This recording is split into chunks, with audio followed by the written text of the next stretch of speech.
अपने सब गोटे के हम लक्ष्मी चौधरी प्रणाम करे छी। आई हम जितिया के गीत गाबऽ जा रहल छी। एहि गीतक रचनाकार आदरणीय श्री नवोनाथ झा जी छथिन। आशा करे छी जे गीत अपने सब गोटे के नीक लागत। धन्यवाद। जितिया के पर्व बड़ महान हे बहिना, मिथिला में बड़का विधान।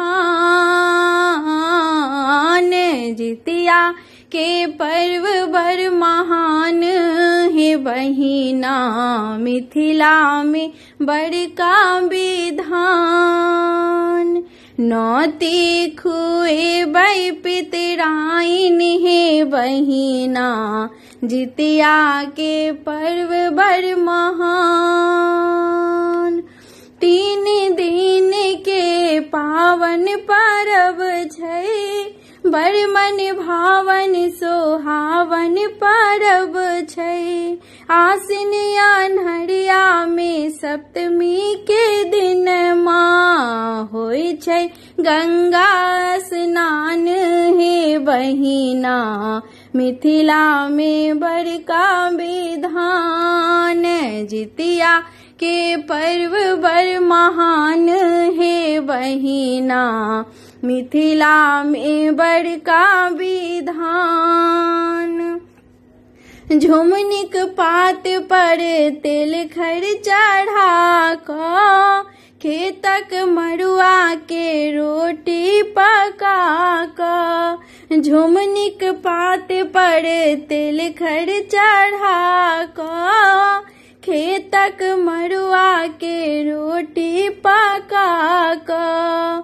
मारा माछक चटनी के संग में घर घर में होय छै जलपान हे बहिना, मिथिला में बड़का विधान।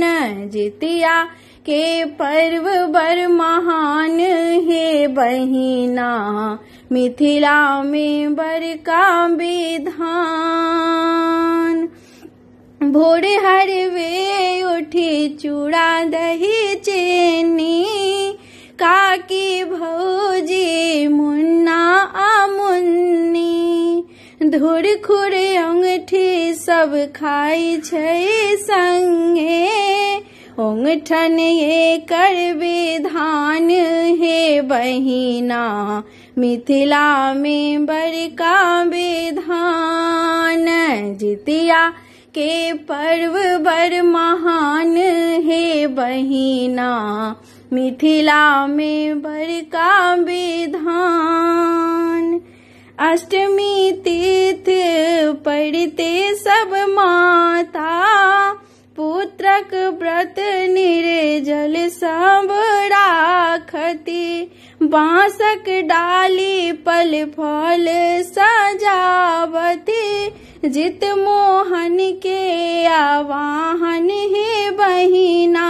गेनहारी के साग पारन प्रधान हे बहिना, मिथिला में बड़का विधान। गेनहारी के साग पारन प्रधान हे बहिना, मिथिला में बड़का विधान।